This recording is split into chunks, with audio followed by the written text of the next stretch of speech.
Living home ফাউন্ডেশনের মাধ্যমে আমরা এই প্রচারটা করতে যাচ্ছি। ভিক্ষা নয়, আমরা সুস্থ সবল কর্ম দিয়ে আমরা বেঁচে থাকবো, কারো কাছে হাত পাতবো না।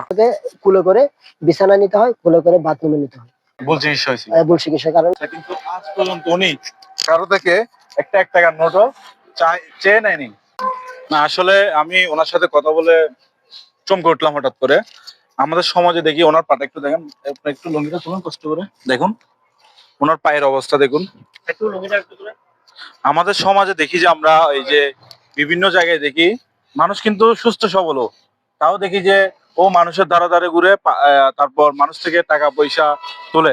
কিন্তু আমাদের এই বাড়িটি দেখেন আজকে প্রায় 2008 সাল থেকে এই অবস্থা, কিন্তু আজ পর্যন্ত 5 সাল থেকে 2005 সাল থেকে সরি 2005 সাল থেকে এই অবস্থা, কিন্তু আজ পর্যন্ত উনি কারো থেকে একটা এক টাকার নোটও চেয়ে নেয়নি, বরং তিনি তার চিকিৎসা চালিয়ে গেছে। এবং তিনি গত 5 বছর যাবত কার চালাইছেন না মাইক্রোকার, ওনার লাইসেন্স আছে। কিন্তু আমাদের সমাজে উনি একজন দৃষ্টান্ত ব্যক্তি। আমি জাস্ট ওনার থেকে জানতে চাবো ওনার কি অবস্থা, কিভাবে এই অ্যাক্সিডেন্টটা হলো, এটা একটু জানতে যাবো। ভাই আপনার নাম? মোহাম্মদ হেলাল উদ্দিন। মোহাম্মদ হেলাল ভাই। হেলাল ভাই, আপনার এই যে গত 2005 সালে যে ঘটনাটা হয়, মানে আপনার যে এই অবস্থাটা কিভাবে হয় মূলত? যে সময় স্কুলে পড়তাম আর কি, এখানে আমি বেশি মানে বেশি বেশি খেলা খেলতাম, ফুটবল খেলা আর কি। ফুটবল খেলার পরে একদিন আমি আঘাত পাইছি, মানে মেস খেলতে গিয়ে আঘাত পাইছি। আঘাত পাওয়ানোর পরে এটা আবার চিকিৎসা করি না, মানে ওই ব্যথা পাইছি, কিন্তু ব্যথার একটা ওষুধ খেয়ে মানে ব্যথাটা ডাবল করে ফেলছি। করার পরে এরকম 1 মাস 2 মাস 3 মাস মানে হয়ে গেছে। তারপরে আস্তে আস্তে কি হয়েছে, আমার ওই গিরায় ব্যথা সৃষ্টি হয়ে গেছে। ব্যথা সৃষ্টি হওয়ার পরে একদম আমি কি মানে বয়ে গেছি, মানে একদম মানে বয়ে যাওয়ার পরে আমার আব্বা আমাকে ভালো মতো চিকিৎসা করে না। আমার আম্মা চেষ্টা করছে, কিন্তু আমি এরপরে আমার আম্মার কারণে আমি বেঁচে আছি। কিন্তু থাকার পরে ওই তারপর আমার আম্মা ওই গিরে যারা বসায় আর কি, এদের কাছে নিয়ে আমাদের ভুল চিকিৎসার কারণে এটা ব্যাক হয়ে গেছে। ব্যাক হওয়ানোর পরে আমি একদম আর হাঁটতে পারতেছিলাম।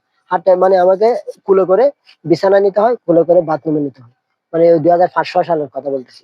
তো তারপরে আমাকে আবার রাজপর্যায়ে যাইয়া আমার আব্বা আমার আম্মাকে কি করছে, আমাকে সিটি মেডিকেল ভর্তি করছে। এখানে যখন চিকিৎসা করা আর ভুল চিকিৎসা হয়েছিল। ভুল চিকিৎসার কারণে লাস্টে সিটি মেডিকেল দেখা গেছে আমার একটা নানু বাড়ি। তো সিটি মেডিকেলে প্রায় সমাজ ছিলাম, আপ ডাউনের সমাজ ছিলামের পরে টাকার পরে তারপর আমি আবার ওই ন্যাশনালে গেছি। আমার একটা স্বাস্থ্য ভাই ন্যাশনালে চাকরি করে, অনেক ভালো পোস্ট আছে। উনি আমাকে এখানে দেখা দিয়েছে, ডাক্তার এখানে চিকিৎসা করার পরে তারপরে এখানে প্রায় বছর 2 বছর এখান থেকে চিকিৎসা চালা দেওয়া আছে। থাকার পরে আর আমার কি ব্যথাগুলো সারতেছে না, সারার কারণে লাস্টে আমি কি করছি, ওই আমি আগে যে ব্যথার ওষুধটা খাইতাম, সেই ব্যথার ওষুধ খাইলে আমার ব্যথা চলে যেত, কিন্তু ডাক্তারের ওষুধ গুলো খাইলে আমার ব্যথা যেত না।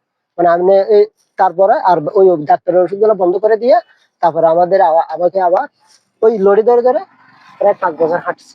ওই আপনি যখন অসুস্থ ছিলেন ওই অবস্থায় কারো থেকে চিকিৎসার জন্য কোনো টাকা পয়সা না, কারো থেকে টাকা নিন। আমি এর লেখাপড়ার যে সময় আমি ক্লাস 7 8 করতেছি, আমি যে সময় ক্লাস 7 হচ্ছে আমার রোগটা হয়েছে, রোগের মাধ্যমে 2 বছর আমি কি পরীক্ষার সময় যায় মানে 2 বছর লেখাপড়া করছি।